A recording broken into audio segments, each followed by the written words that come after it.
Okay, so we're officially halfway done through the Odyssey, and what I've been doing is every time we finish four books of the Odyssey, I stop and do a deep dive into maybe a couple of issues, passages, ideas, themes, problems that we haven't really discussed in depth.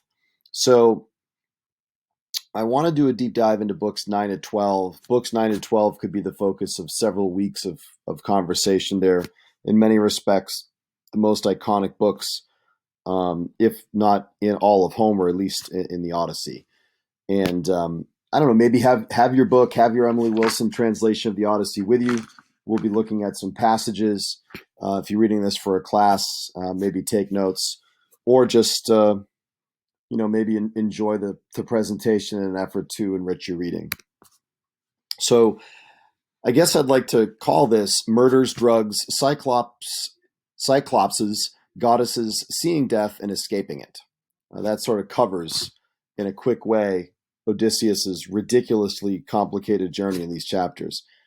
And I guess the question I'd like to pose is there's a lot of choices made, a lot of choices not made. Odysseus at times is heroic and at times very much isn't. There's selflessness and there's deceit. So I guess my question is, first, be mindful of the fact it's really easy to forget when you're reading this book that these chapters are a framed narrative, that what we're reading isn't happening in real time. It's Odysseus telling these stories to Alcinous, Arete, Nausicaa in the court of the Phaeacians. So that's really important. So I would just ask us to imagine, what would the Phaeacians think of this man telling them all this, that this is his story, his recent story? And what should we, the readers, feel and think about Odysseus' story? And I guess not to be overly reductionistic, there are innumerable ways to look at these chapters, and I'll be very honest. I'll be ignoring several things that I think most teachers would pay attention to. But to sort of narrow my focus in the discussion of these really important chapters, I really want to focus on the psychologist Jonathan Shea's amazing book, the sequel to Achilles in Vietnam, his book, Odysseus in America, Combat Trauma and the Trials of Homecoming. As I mentioned in an earlier presentation, Shea works with combat veterans with post-traumatic stress disorder, and he used that experience as a way in to reading Homer. These books are incredibly helpful, and I think what I appreciate most is he resists the urge to diagnose literary characters. So as he says, it's really complicated to diagnose real live people, and it's really complicated, obviously, to diagnose people off a page. But what he does do, I think, is provide a clinical framework for maybe helping us understand the complexity of Odysseus. So I think it might be good to have these somewhere in your notes, maybe in the back of your book or in a notebook or somewhere.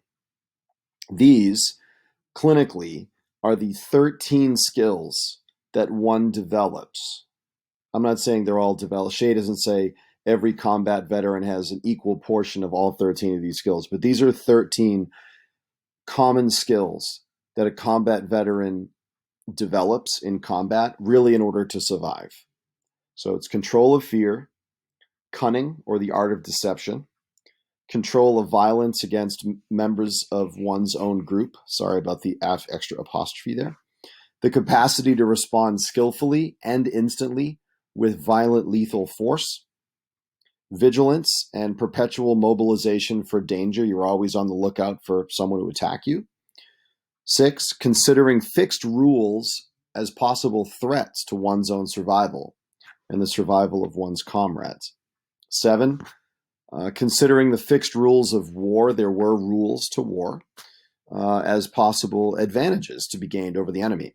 8, and this is the one that I spend the most time on, the suppression, the pushing down of compassion, horror, guilt, tenderness, grief, and disgust, those feelings of vulnerability. 9, and this is maybe what Odysseus is known most for, the ability to lie fluently and convincingly. 10. Physical strength, endurance, stealth. 11. Skill at locating, grabbing the needed supplies, whether officially provided or not. 12. Skill in the use of a variety of lethal weapons. And 13. The skill in adapting to harsh physical conditions. So if you need to pause this and write these down, that's fine. But I think this is a really interesting framework through which we can look at these chapters. So we'll go in order. So this is an order of those characteristics that are developed in combat. This won't be in chronological order within the text itself. So the first skill that a combat veteran learns, according to Dr. Shea, is the ability to control one's fear. This is, again, all based on just how one survives combat day after day.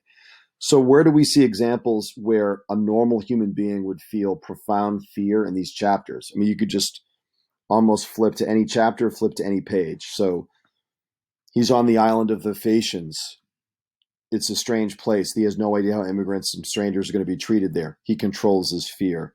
He's in so in the flashback, he's in Polyphemus's cave, controls his fear. He's in Circe's sort of palace, and she's turning his men into swine. Control of fear. Now, I know he has the god's help, but he controls fear. He's in, to me, maybe the greatest example of this is he's in Hades, where no mortals go, surrounded by dead people. He's not reading the Odyssey. He doesn't know how this is going to turn out, and we'll see other examples within this chapter of this in this presentation. But he has an amazing self-control in this chapter through some moments that I think would emotionally destroy the normal person.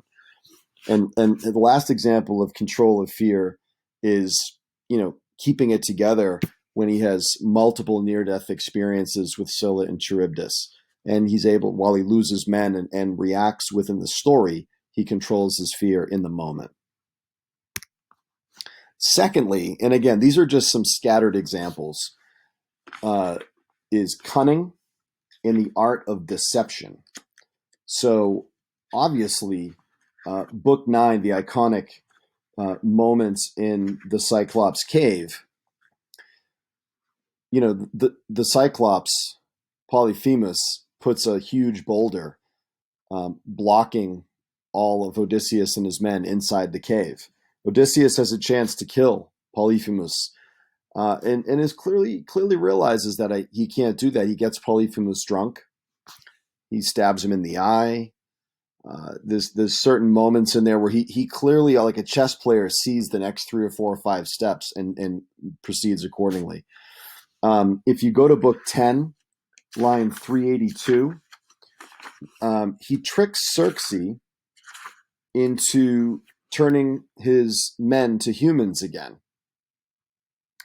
So on line 382, it's on page 271, and he is following the advice of the gods, but still he's doing it. 382, he says, "But I said, Circe, no. What decent man could bear to taste his food or sip his wine before he saw his men with his own eyes and set them free?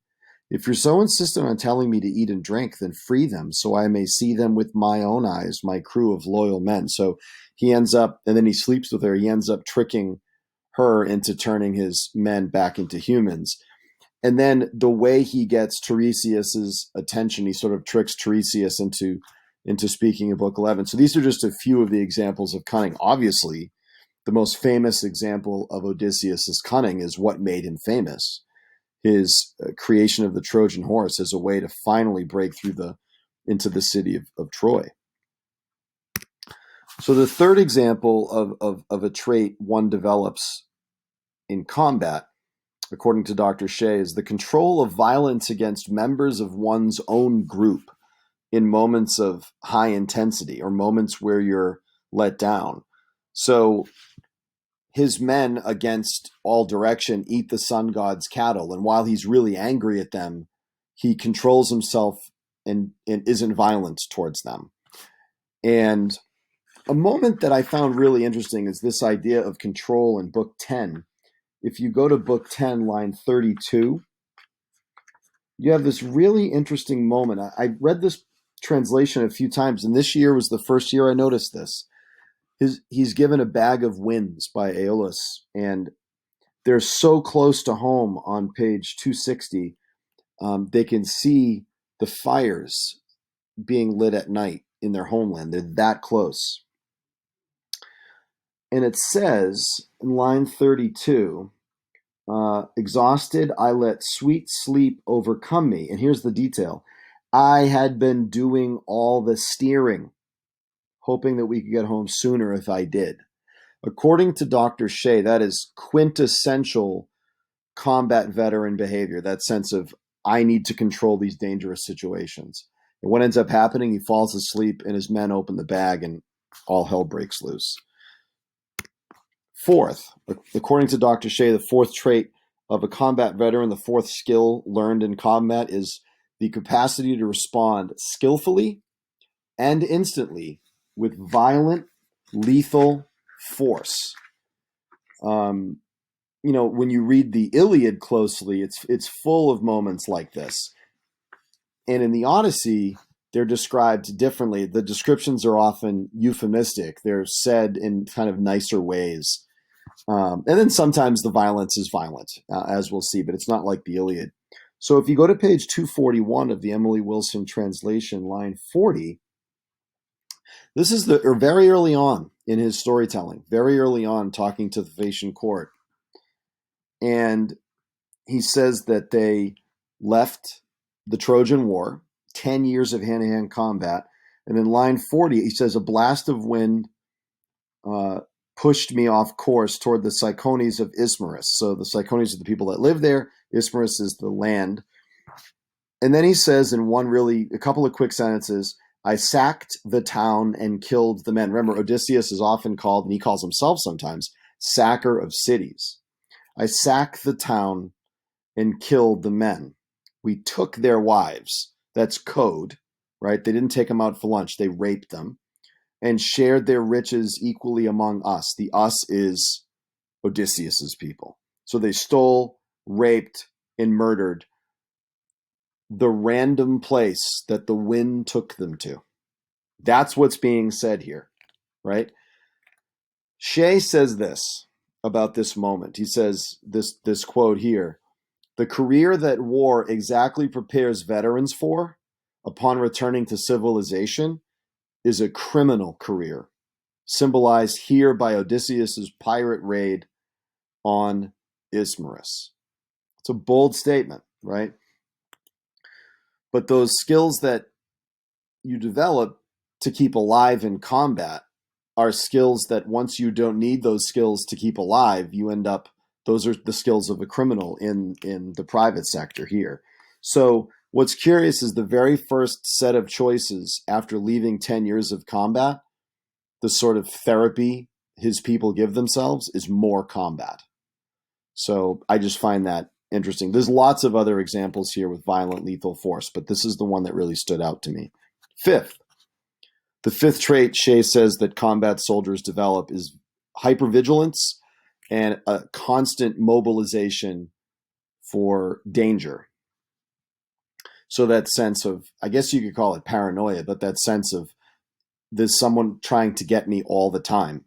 Because when you're in war, they are. So you just develop that habit. So on line 44, what ends up happening right after the moment I just read on page 241, he says, then I said we must run away. Those fools refused to listen. They were drinking wine. The Cyclopes people end up calling to their neighbors, attacking Odysseus's guys, killing 6 of them for each of the ships. So that's a lot of men. But Odysseus, right after they rape and pillage, he immediately is aware, oh, there's something that could go wrong. There's no evidence that anything's going wrong. It says, we took their wives, shared their riches equally among us. Then I said we must run away, as if the very next thought is we could be attacked now. So I just find that interesting. Later in that chapter, in line 172, they're on with the Cyclopes. He says, my loyal friends, stay here. The rest of you Well, with my boat and crew, I go to check who those men are, find out if they're wild, lawless aggressors, or the type to welcome strangers and fear the gods. Again, he's in a new place. He doesn't have any evidence yet of who these people are, but note the presumption. We have to be vigilant and figure out whether they're going to attack us. Okay, so that's his default setting after 10 years of combat, which Shea would say. And then in book 10, watch him react to the bag of winds being opened. So it's book 10, line 47. That it's on page 260, line 47, the last little stanza there. That bad idea took hold of them. They did it. They opened up the bag, and all the winds rushed out at once. A sudden buffet seized us and hurled us back to sea, the wrong direction, far from our home. They screamed, and I woke up and wondered if I should jump off the ship and drown, or bite my lip, or be stoical and stay among the living. I endured it, covered my face, lay in the deck. A blast of storm wind whooshed the ships back to the island of great Aeolus. And then what you see him do is plan accordingly for the next step. He just saw his homeland, and that is taken away from him. And it's immediate, like, okay, we have to mobilize and just do the next thing because we're always in danger all the time. 6, regarding fixed rules as possible threats to their own and their comrades' survival. This was an interesting one because while I think there are numerous fixed rules in the society and in the sort of universe of the Odyssey, there also seems to be infinite examples of people having no problem breaking the rules. So the example that stands out to me, particularly with Calypso earlier and with Circe here, is the notion of marriage. That in the early books, Calypso has to be loyal to her husband. But clearly there's a sort of hierarchy of need here with Odysseus. And while he certainly wants to get home to Penelope, he has to survive in order to do that. So being intimate with Calypso seems to be a part of that survival. And the year he spends with Circe, it doesn't seem like he's really rushing away. The year he spends with her ends up, establishing some sort of connection there. And if you go to line 296 in book 10, it's pretty interesting language. Hermes tells him, 296 on page 268, if you sleep with her, you'll set free your friends and save yourself. Okay, so he's presented with that sense of, you have there's various goods in operation here. One is the good of your own marriage, but number one, you have to survive, and here's what you have to do, and that's it, right? So he's regarding that fixed rule of marriage, I guess, as a threat to his survival and his comrades' survival. So he's just prioritizing what's going to help them survive. 7, regarding the fixed rules of war as possible advantages to be gained over the enemy. So if you go to book 12, line 109, there's a really interesting, I think it's an example of this.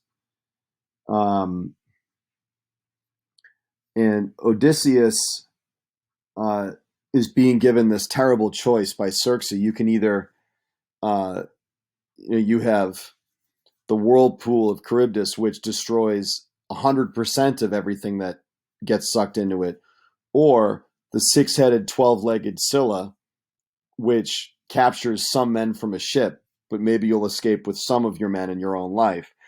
Odysseus asks this question. Well, in 109, Circe says, row fast and steer your ship alongside Scylla, since it's better if you lose 6 men than all of them. Scylla takes 1 soldier per ship. That's better than losing all of them. That's math. That's fine. Watch Odysseus's response. I answered, Goddess, please tell me the truth. Is there no other way? Or can I somehow circumvent Charybdis and stop that Scylla when she tries to kill my men? In other words, here's this clear rule being set out by a goddess. When people are in this area, there's 2 options, and that's it. And Odysseus's imaginative mind that's rooted in doing anything to survive immediately asks the next logical question. Can I cheat the system? Is there a way to cheat the system? And it says on the next page, the top of page 305, the goddess answered, "No, you fool." And here's this interesting point that I think Shay would nod at. "Your mind is still obsessed with deeds of war."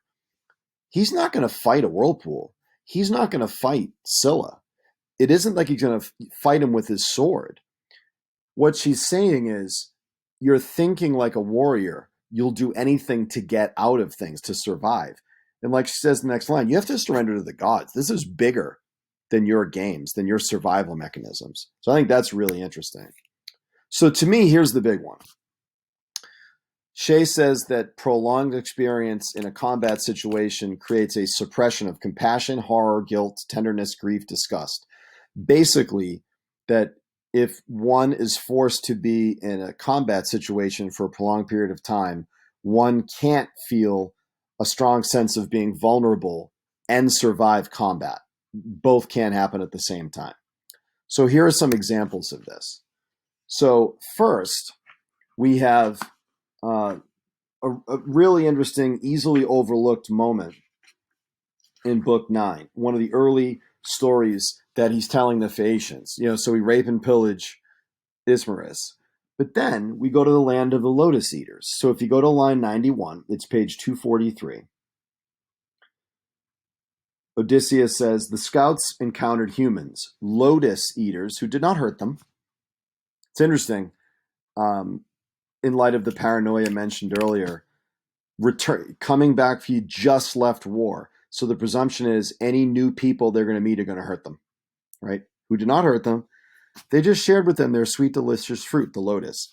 But as they ate it, as his men ate it, they lost the will to come back and bring news to me. They wanted only to stay there, feeding on lotus with the lotus eaters. And here's the great sin. They had forgotten home, right? The nostos, that returning home desire that drives the Odyssey, disappears when you numb yourself with drugs. So it's really, really interesting. That's one way to numb vulnerability and pain. And Shay says, of all the Vietnam veterans, 53% abused alcohol or drugs when they returned home. And if they were diagnosed with post-traumatic stress disorder, the number moved to 85%. It was a way to numb the pain.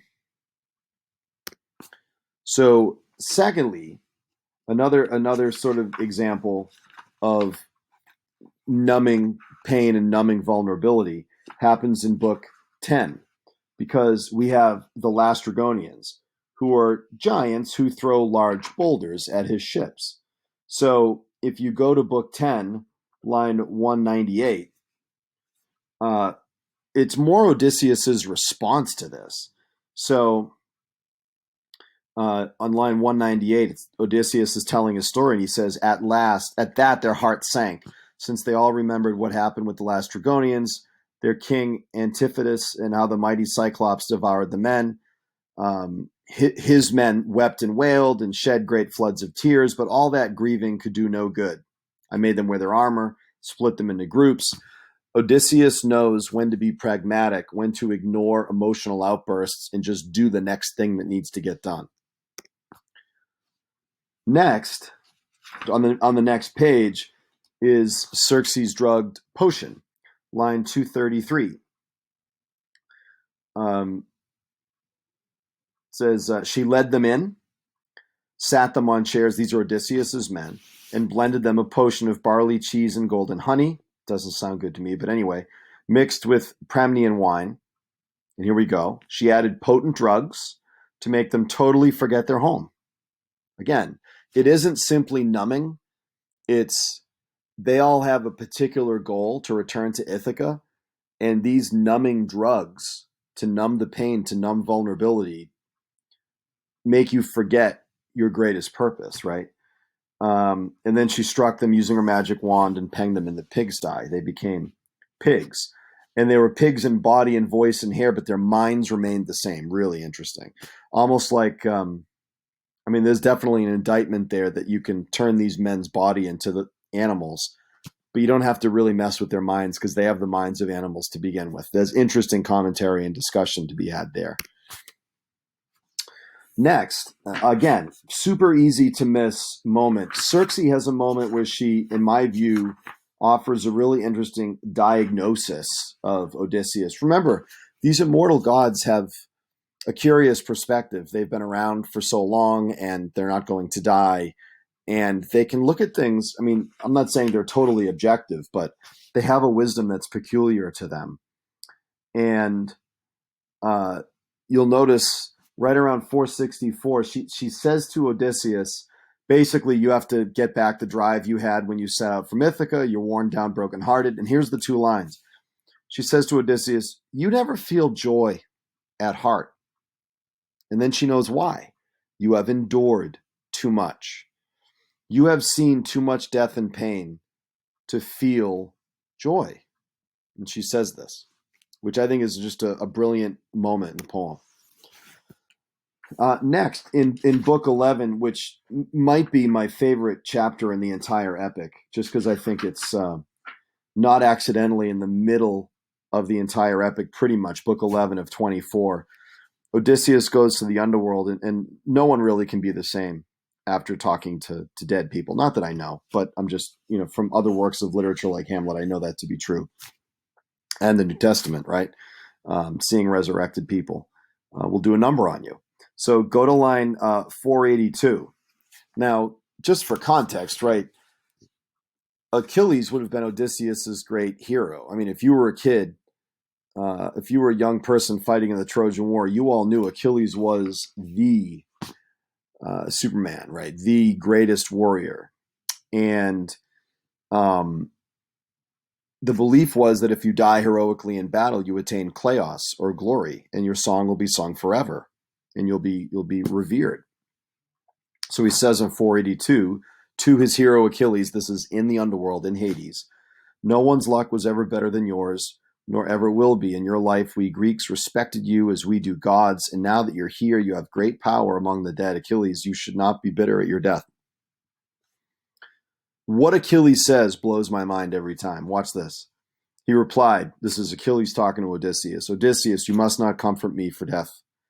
Here's the big line. I would prefer to be a workman hired by a poor man on a peasant farm than rule as king of all the dead. And then he switches gears. And in the rest of the paragraph asks about his son. And Odysseus on the bottom of the page just answers his questions. I need you to know what happened here. The entire ethic of being a warrior in this world is to attain immortality by fighting heroically in battle. And somehow that is the greatest circumstance you could experience, the greatest goal, the greatest end is to attain kleos, glory in battle. And what Odysseus sees right here is that everything his society believes is the greatest thing ever actually is dust, actually doesn't matter at all, right? So his entire value system is turned on its head here. If this was a Shakespeare play, he would have a soliloquy wrestling with the meaning of life. But Odysseus, because he's a combat veteran, doesn't show that vulnerability here. He pragmatically answers Achilles' questions and moves on. I think that's his lack of a response to being told that the glory you've always believed in is crap, doesn't mean anything. Think of what it took for him to control his response. Pretty amazing. And lastly, Scylla eats a bunch of his guys in book 12, and he doesn't react. He doesn't really react. He reacts in the actual telling of the story because he says in line 258, that was the most, on page 309, he says, that was the most heartrending sight I saw in all the time I suffered on the sea. But in real time, they're crying to him in agony. They're being eaten by this monster. There is no sense of what his reaction was in real time. He doesn't mention it. It's almost as if he's pragmatically just trying to survive the moment. So I think that the whole muting of vulnerability, of pain, is of all of these the most prominent combat trait that we see in these chapters. So a few more. 9 is the capacity to lie fluently and convincingly.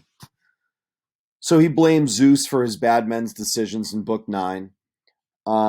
Obviously, he lies to Polyphemus in book 9 when he says, who's doing this to me? Who stabbed my eye out?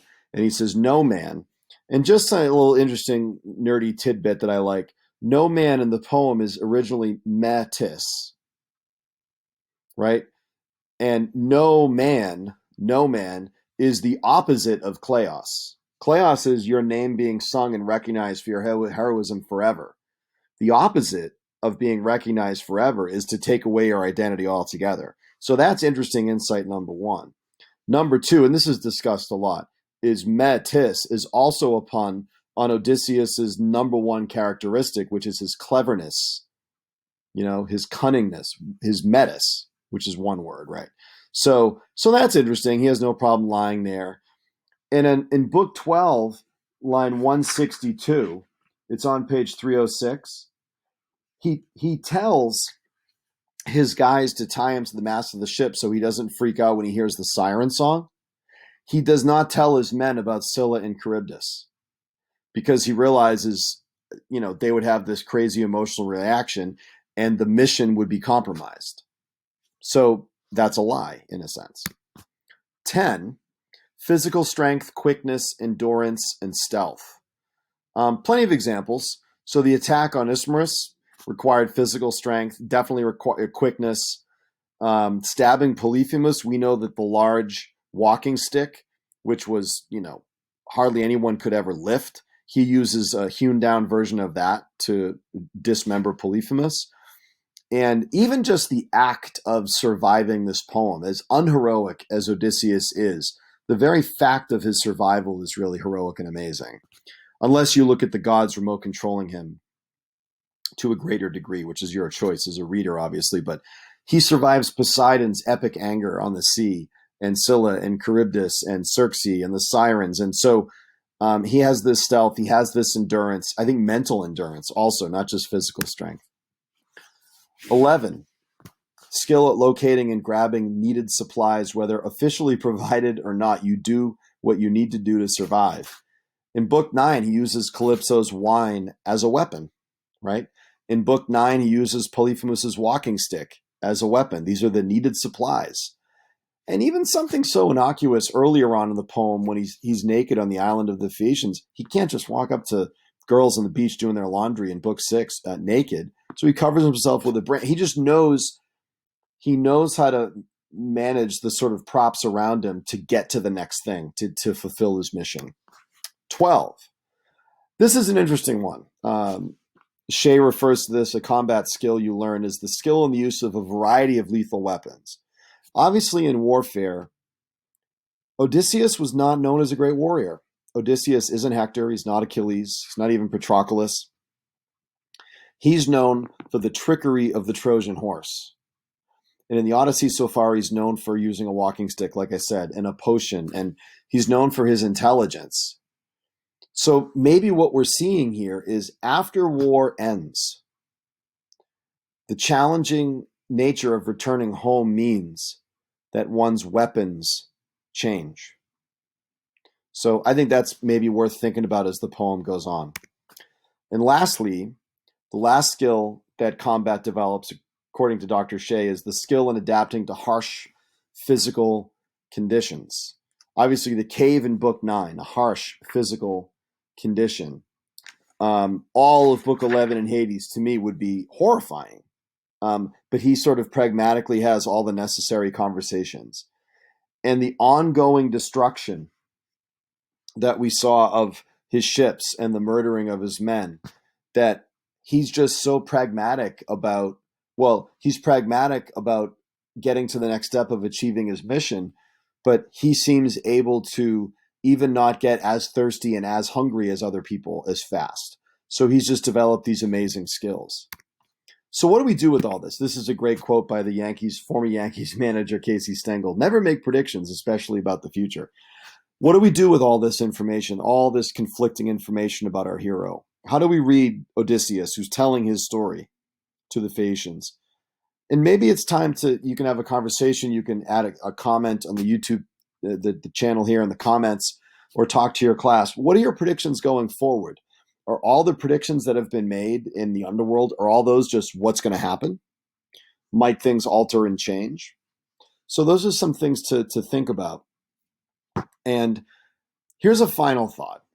To me, the best modern book about war is by Vietnam veteran Tim O'Brien, and it's called The Things They Carried, and it's breathtaking. His vignette, How to Tell a True War Story, you can get online as a PDF.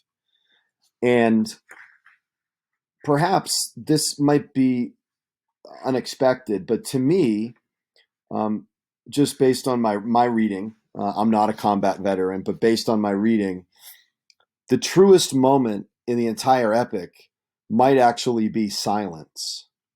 And it might actually be Ajax's silence. Ajax was a superhumanly large, muscular Greek hero in the Trojan War. And if you go to book 11, I'll read you the paragraph, the stanza. It's 553. Odysseus comes upon this guy who was just superhuman in war. Please, Ajax, this is in the underworld now. Son of mighty Telamon, can you not set aside your rage at me about those cursed arms? Not even now in death, the gods made them to ruin us. You were our tower. What a loss you were. He says, blame nobody but Zeus. He ruined us. Subdue your anger. He's basically begging Ajax to interact with him. And all it says is, he did not answer. He went off and followed the spirits of the dead. That's it. Silence. So Tim O'Brien cautions us to extract really clear morals and virtues from war stories. And maybe that's Ajax's frustration, that he sees someone trying to live out some sort of mission in life, and he's having these little interviews in Hades. And maybe Ajax just wants no part of it. And there might be other things too. But here's what Tim O'Brien says. In a true war story, if there's a moral at all, it's like the thread that makes the cloth. You can't tease it out. You can't extract the meaning without unraveling the deeper meaning. And in the end, really, there's nothing much to say about a true war story except maybe, oh, right? That if it's a true war story, maybe there's no words. Maybe Ajax is right. So I hope this presentation helps you think more about these chapters and about the book in general, about the text in general, and maybe spurs on some writing or some conversation. Good luck with your reading.